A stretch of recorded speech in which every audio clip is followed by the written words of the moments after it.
Good morning, children. How are you? Hope so you are fit and fine.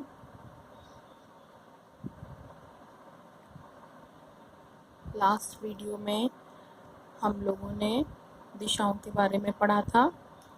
अब हम आज दूरी पढ़ेंगे। ठीक है बेटा? तो दूरी किसी भी आरेखन या मानचित्र को पढ़ने के लिए हमको उसकी आवश्यकता पड़ती है।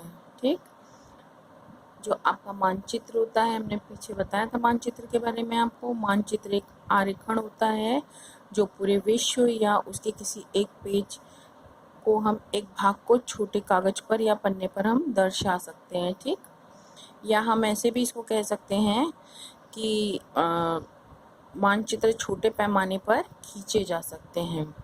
क्लियर है? इनके लिए हमको दूरी के बारे में मालूम होना चाहिए, तभी हम इनको आसानी से पढ़ पाएंगे और इनको आसानी से छोटा करके हम किसी भी दो स्थानों के बीच की दूरी को बता सकते हैं कि उनका वास्तविक अनुपात क्या है। हमने आपको बताया था कि जो जगह होती है उसी के हिसाब से हम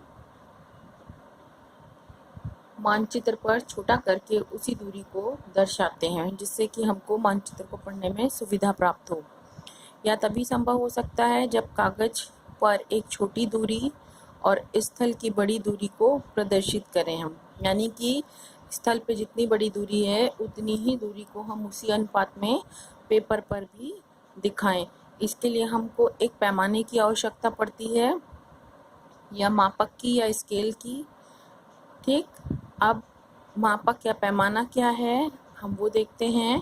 पैमाना स्थल की वास्तविक दूरी और मानचित्र पर दिखाई गई दूरी का अनुपात होता है। ठीक है, यानी आपको जैसे सपोज करिए आपने 100 किलोमीटर कहीं पर दिखाए हैं, जो सच में आपने मापा है एक नदी से लेकर एक पहाड़ तक की दूरी मान लीजिए, तो उसको आप मानचित्र पर कैसे प्रदर्शित करते हैं उसी अनुपात में वो आपका पैमाना कहलाता है। ठीक, इसको हम एक छोटे से उदाहरण से समझते हैं। जैसे कि मान लीजिए आपके घर और आपके स्कूल के बीच की दूरी 10 किलोमीटर है, जिसे हम मानचित्र पर 2 सेंटीमीटर से प्रदर्शित कर सकते हैं। ठीक है, यानी कि हमने मानचित्र पर 2 सेंटीमीटर लिया है और लेकिन वो एक्चुअल दूरी हमारी कितनी है? 10 सेंटीमीटर। ठीक, इसका अर्थ यह हुआ कि मानचित्र का 1 सेंटीमीटर भूमि के 5 किलोमीटर को बताएगा। ठीक, यानी उसका आधा करेंगे, हमको 1 सेंटीमीटर 2 सेंटीमीटर दिया ना उन्होंने, 2 किसके बराबर है? 10 के बराबर है, तो 1 5 के बराबर हो जाएगा। ठीक है, अब देखिए रेखा चित्र पर पैमाना होगा 1 सेंटीमीटर। रेखा चित्र मतलब जो हमने उसका कागज पर चित्रण किया है वो 1 सेंटीमीटर बराबर 5 किलोमीटर। कैसे होगा? आपका घर और स्कूल के बीच की दूरी 2 सेंटीमीटर है मानचित्र पर, एक्चुअल में 10 किलोमीटर है, और हमने 2 सेंटीमीटर को 10 किलोमीटर के बराबर माना है। 2 सेंटीमीटर बराबर 10 किलोमीटर। ठीक है, तो 1 सेंटीमीटर 10/2 = 5 किलोमीटर। तो हमारा आंसर हो जाएगा 1 सेंटीमीटर बराबर हमारा 5 किलोमीटर। ठीक है, इसको हम एक और एग्जाम्पल से समझते हैं। जैसे आप समझिए कि आपको दिया हुआ है 1 सेंटीमीटर बराबर 100 किलोमीटर। तो आपसे पूछा जा रहा है कि दो स्थान दिए गए हैं का और खा, उनके बीच की दूरी 5 सेंटीमीटर है। ठीक है, यानी का और खा के बीच की दूरी कितनी है? 5 सेंटीमीटर। और स्केल कितना हमको मिला है कि हम 1 सेंटीमीटर में हम 100 किलोमीटर पढ़ सकते हैं। तो वो 5 सेंटीमीटर जो हमारे मानचित्र पर है वो एक्चुअल में कितने होंगे, यानी धरातल पर कितने हैं? तो उन दोनों जो स्थान है का और खा के, उनके बीच की हमको वास्तविक दूरी को बताना है। तो हमारा जब हमको दिया गया है 1 सेंटीमीटर बराबर 100 किलोमीटर, तो 5 सेंटीमीटर बराबर कितना हो जाएगा? 5 × 100 = 500 किलोमीटर। क्लियर बेटा? तो इस तरीके से आप कोई भी दूरी दी होगी, वास्तविक पूछेगा तो वास्तविक और मानचित्र पर पूछेगा तो मानचित्र, जो भी पीछे मैंने बताया है, तो दोनों दूरियों को आप निकाल सकते हैं और ये क्वेश्चन एग्जाम में आ सकता है। तो प्लीज़ केयरफुल, इसको बहुत ध्यान से पढ़ लीजिएगा। अब आगे हम बात करते हैं संकेतों की। ठीक है, हमने दूरी देख ली, हमने दिशा देख ली। अब कुछ ऐसे संकेत होते हैं जिनको पर्टिकुलर देख करके हम वहाँ पर क्या चीज़ हमको दिखाई जा रही है या हम पढ़ सकते हैं, हमको बताने की कोशिश की जा रही है, हम उनको समझ सकते हैं। ठीक है, हम मानचित्र के किसी एक निश्चित वस्तु को हूबहू रूप में हमेशा नहीं दर्शा सकते बेटा। ठीक, ये बात क्लियर है। जैसे हमको पहाड़ अगर दिखाना है तो हम पहाड़ को उठा करके वहाँ पर एक्चुअल वैसे ही नहीं दिखा सकते। ठीक, जैसे भवन है, बांध है, वृक्ष, नदियाँ, पहाड़, घाटियाँ, पठार, ये सब चीज़ें हम हमेशा जैसी होती हैं नेचुरल वैसी हम पेपर पर नहीं दिखा सकते हैं। तो इनको दिखाने के लिए हम कुछ चिन्हों को या अक्षरों को या उनकी छायाओं को, रंगों को, संकेतों को या कुछ लाइनों को हम इनका प्रतिबिंब मान लेते हैं और उन्हीं को हम प्रयोग करते हैं, जिनको देख करके हम बता सकते हैं कि इस जगह पर ये चीज़ होती है। ठीक है, ये प्रतीक बहुत थोड़ी जगह में और आसानी से अधिक जानकारी हमको दे देते हैं, इसलिए हमको इनको प्रयोग करने में आसानी होती है। क्लियर है, और हम मानचित्र को बहुत आसानी से अपने समझ सकते हैं। इनका अध्ययन करना भी आसान होता है क्योंकि बहुत सिंपल इंडिकेटर होते हैं ये। इनको देख करके आप बहुत आसानी से समझ सकते हैं कि ये क्या कहना चाहते हैं। ये किसी भी क्षेत्र की भाषा को नहीं जानते हैं। ये हर क्षेत्र में अगर आप पहाड़ दिखा रहे हैं तो आप कहीं भी जाइए उसी चिन्ह से आपको पहाड़ दिखा हुआ मिलेगा। ठीक है, आप किसी से दिशा के बारे में नहीं पूछ सकते हैं, तब आप इन चिन्हों की सहायता से किसी भी जगह को ढूंढ सकते हैं या उसके बारे में जानकारी प्राप्त कर सकते हैं। मानचित्र की जो भाषा है वो विश्वव्यापी है, यानी कि वो सभी जगह एक जैसी है। इसको हम बहुत आसानी से समझ सकते हैं। इन प्रतीकों के उपयोग के संबंध में एक अंतर्राष्ट्रीय समिति या सहमति है, यानी कि सभी जगह पर ये एक जैसे ही हैं। और इन चिन्हों को हम क्या कहते हैं? रूढ़ प्रतीक कहते हैं। जो हम मानचित्र में प्रयोग करते हैं उन चिन्हों को हम रूढ़ प्रतीक कहते हैं। तो आइए हम अब इन रूढ़ प्रतीकों को देखते हैं। जैसे जलाशय को हम नीले रंग से, पर्वत को हम भूरे रंग से, पठार अगर हमको दिखाने हैं तो वो हम पीले रंग से दिखाएंगे, और अगर हमको मैदान दिखाने हैं तो वो हम हरे रंग से दिखाएंगे। तो ये तो हो गए रंग। अगर आपको कहीं पर कोई हरे रंग की कोई जगह या सतह दिख रही है तो हम समझ सकते हैं कि वहाँ पर हमको मैदान है और मैदान को हम पहचान सकते हैं। इसी तरीके से अगर हमको भूरे रंग का या नीले रंग का कुछ दिखाई दे रहा है तो हम वहाँ समझ सकते हैं कि वो पर्वत और जलाशय या वहाँ पर जल से संबंधित कोई चीज़ है। ठीक है, अब चिन्हों की बात करें तो देखिए ये निशान जो है आपका, ये रेलवे लाइनों के निशान हैं। इनमें फर्स्ट जो है बड़ी लाइन, सेकंड मीटर लाइन और थर्ड रेलवे स्टेशन का है। अगर हमको रेलवे स्टेशन के बारे में देखना हो तो हमको ये चिन्ह अगर दिखेगा तो हम समझ जाएंगे कि यहाँ पर हमारा क्या है, रेलवे स्टेशन है। ठीक है, ये पक्की सड़क है, ये कच्ची सड़क है। ये सड़कों के निशान हो गए। अब सीमाओं की बात करें किसी राज्य की अंतर्राष्ट्रीय, तो ये अंतर्राष्ट्रीय सीमा हो गई जो देशों को मिलाती हैं। ये राज्य की सीमा है, छोटा डॉट, ये एक राज्य से दूसरे राज्य को जोड़ती है। और ये जिलों की सीमा है, इसमें कोई डॉट नहीं है। फिर ये फर्स्ट आपका दिख रहा है, आपको नदी को इंडिकेट करना होगा तो आप इस तरीके से करिएगा। ऐसे नदी को दिखाते हैं हम मानचित्र पर। ये कुएं का निशान है, ये तालाब का है, ये नहर का है, और इस तरीके से बना होगा तो वहाँ पर हमको समझना है कि वहाँ पर पुल है। ये निशान मिलेगा तो वहाँ पर मंदिर दिखेगा मानचित्र पर। ये गिरजाघर यानी चर्च का निशान है, ये मस्जिद का निशान है, और ये छतरी यानी किसी की मज़ार का निशान है। ठीक है, पीओ लिखा आपको मिलेगा तो वो पोस्ट ऑफिस का निशान होगा। पीटीओ लिखा मिलेगा तो वो पोस्ट एंड टेलीग्राफ होगा। और पीएस होगा तो वो पुलिस स्टेशन होगा। ठीक बेटा, इस तरीके से ये देखिए ये निशान मिलेगा ऐसे बन के एल शेप, और ये स्क्वायर शेप में, रेक्टेंगल में, तो ये बस्ती होगी। बस्ती में जहाँ पर लोग रहते हैं। इस तरीके के ये डोम से दिखेंगे तो ये कब्रिस्तान होगा। ये पेड़ के निशान है और ये घास के निशान है। ठीक है, आ गई बात समझ में।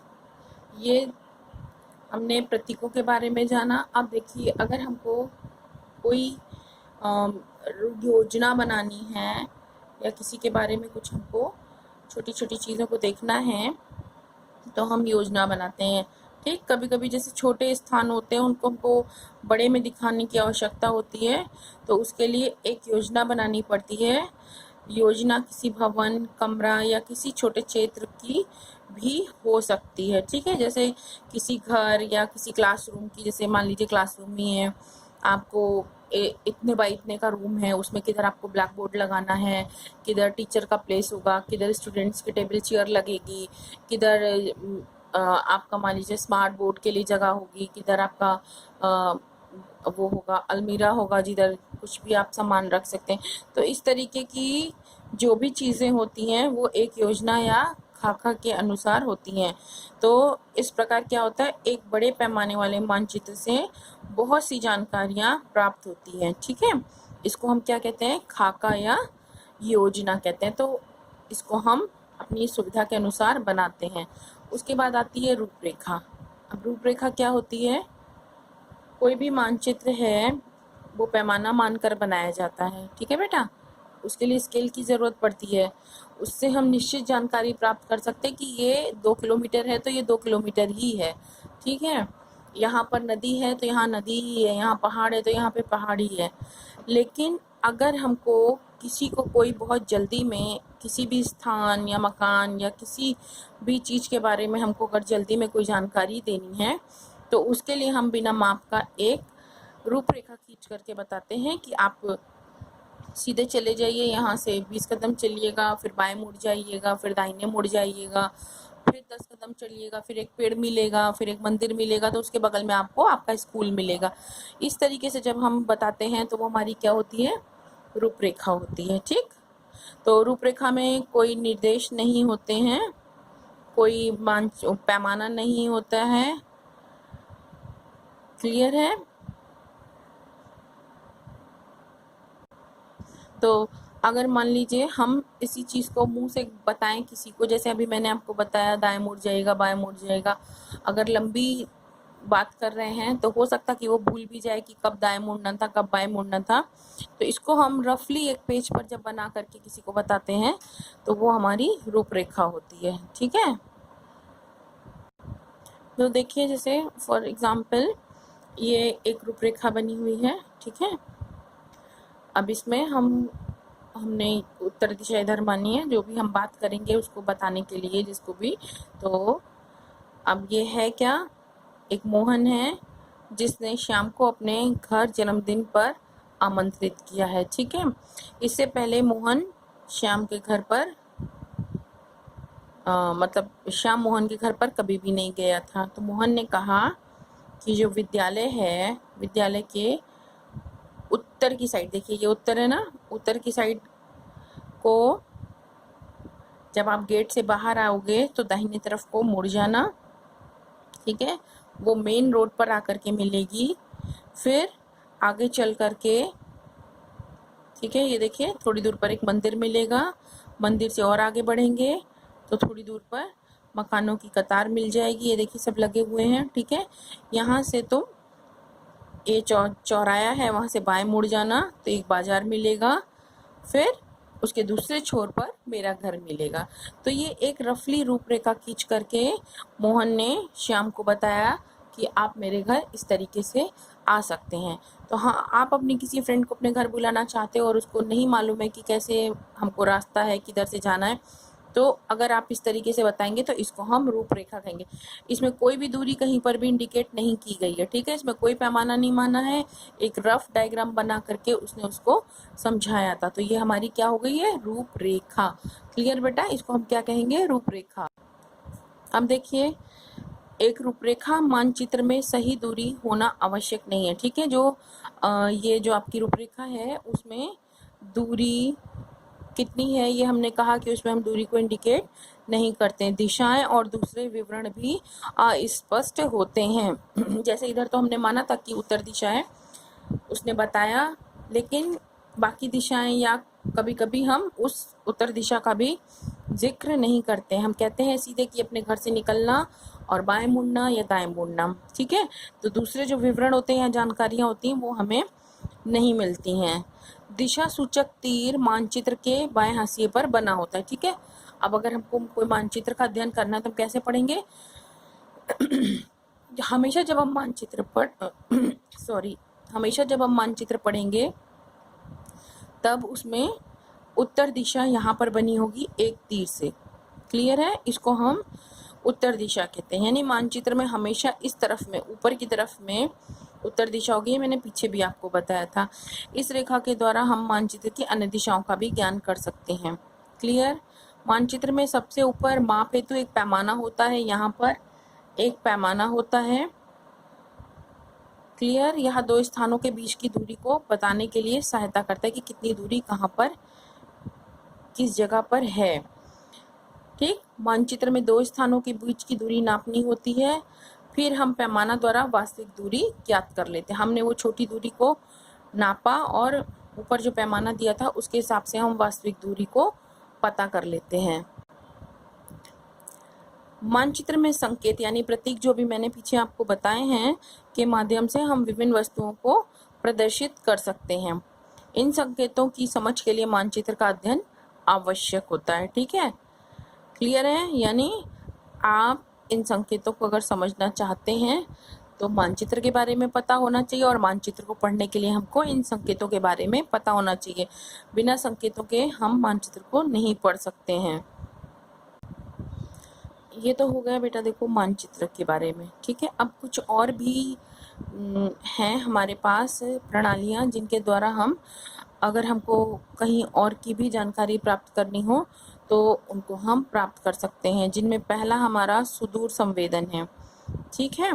अब सुदूर संवेदन क्या होता है? यहाँ तो मानचित्र से हमने जानकारी प्राप्त की। क्लियर है? और मान लीजिए अगर हम किसी दूर कोई स्थान है या घटना है या कोई वस्तु है या कोई धरातल है जिसके बारे में हम वहाँ बिना जाए ही सूचना प्राप्त करना चाहते हैं, तो इस तरीके की सूचना को प्राप्त करना हमारा सुदूर संवेदन कहलाता है। ठीक है? आज के संदर्भ में यानी आधुनिक वैज्ञानिक संदर्भ में इसका जो मेन तात्पर्य है वो आकाश में स्थित किसी उपग्रह, वायुयान अथवा गुब्बारे से किसी स्थान, यानी हम कोई उपग्रह भेज करके या वायुयान या कोई गुब्बारा से किसी स्थान, वस्तु, घटना अथवा धरातल की जानकारी को एकत्र करते हैं। फिर उसे हम क्या करते हैं? आंकिक संकेतों यानी डिजिटल सिग्नल्स के द्वारा हम जानकारी को प्राप्त करते हैं। ये हमारा क्या कहलाता है? सुदूर संवेदन कहलाता है। क्लियर है बेटा? सुदूर संवेदन क्या हो गया? कहीं जाए बिना हम उस जगह के बारे में डिजिटल तरीके से अगर जानकारी प्राप्त करते हैं तो वो हमारा सुदूर संवेदन कहलाता है। अब देखिए सुदूर संवेदन के द्वारा, ये देखिए हमने इनके द्वारा सैटेलाइट भेज करके हमने सारी जानकारियाँ प्राप्त की। अब जो भी हमको जानकारियाँ मिल गई हैं, ठीक है, भौगोलिक जानकारियाँ या सूचनाएं, जो भी आंकड़े हैं हमको प्राप्त हो गए हैं जिस भी जगह के हमको चाहिए थे, तो इन सभी जानकारियों को हम क्या करते हैं? कंप्यूटर के माध्यम से एक जगह एकत्रित करते हैं और इकट्ठा करके उनका फिर विश्लेषण करते हैं, यानी उनके बारे में हम फिर सोचते समझते हैं। और इस प्रकार विश्लेषण के द्वारा जो पुनः नए निष्कर्ष या सूचनाएं हमको प्राप्त होती हैं उनको हम क्या कहते हैं? भौगोलिक सूचना प्रणाली। क्लियर है बेटा?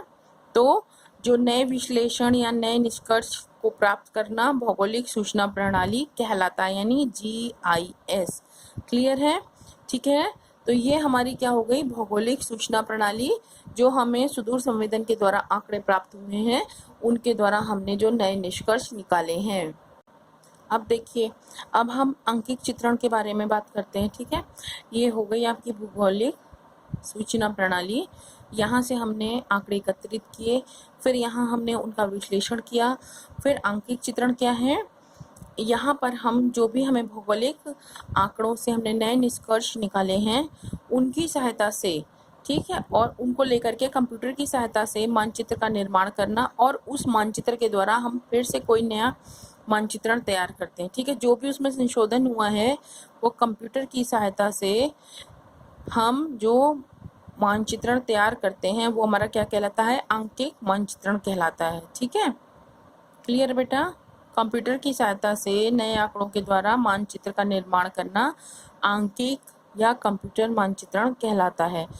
आजकल मानचित्र कंप्यूटर की सहायता से भौगोलिक सूचना प्रणाली द्वारा, ठीक है, यानी कि इस सूचना प्रणाली से जो हमें जानकारियाँ प्राप्त हुई हैं उसके द्वारा निर्मित किए जाते हैं। यानी जो पुराने हमारे मानचित्र हैं उनमें हम फिर संशोधन करके कंप्यूटर की सहायता से नए मानचित्र बनाते हैं। ठीक है।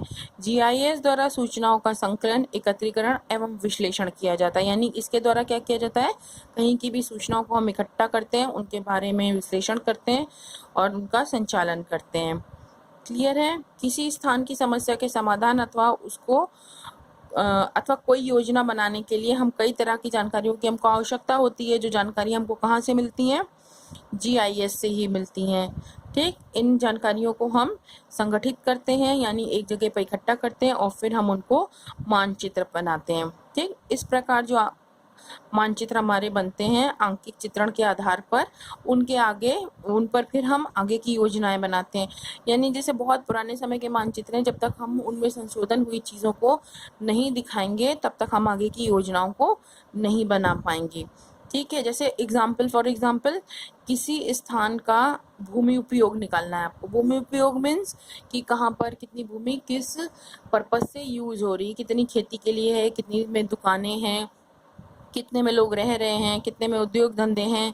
या मान लीजिए बहुत पुराने समय के जो मानचित्र हैं उनमें केवल कृषि ही होती थी और लोग रहते थे, वहाँ पर कोई दुकान कोई उद्योग धंधा नहीं। लेकिन वर्तमान में वहाँ पर उद्योग धंधे और कृषि क्षेत्रों का निर्माण हुआ, तो वो परिवर्तन हुआ ना, तो इन परिवर्तनों की जानकारी के लिए हम क्या करते हैं, अलग अलग समय की जानकारियों की हमको आवश्यकता होती है और उनको हम एकत्रित करते हैं और फिर जीआईएस द्वारा हम मानचित्र तैयार करते हैं, उनका विश्लेषण करते हैं। ठीक है। इस प्रकार जो मानचित्र बनता है वह दिए गए स्थान का संपूर्ण भूमि उपयोग, यानी कि समय के साथ जो भी परिवर्तन हुआ उस भूमि उपयोग में, उसको दर्शाता है। ठीक है बच्चों, तो ये चैप्टर आपका यहाँ फिनिश हो गया है। इसको आप अच्छी तरीके से पढ़ लीजिएगा। साथ में मैं इसके क्वेश्चन आंसर का PDF भेज रही हूँ और उसको आप अपनी कॉपी पर करेंगे और ज़रूरत के हिसाब से जहाँ जो डायग्राम मैं मेंशन करूँगी उसको आप अपनी कॉपी पर ड्रॉ कर लीजिएगा। क्लियर है। और डायग्राम बहुत अच्छे नीट एंड क्लीन और कलरफुल होने चाहिए सभी diagram. That's clear. Thank you.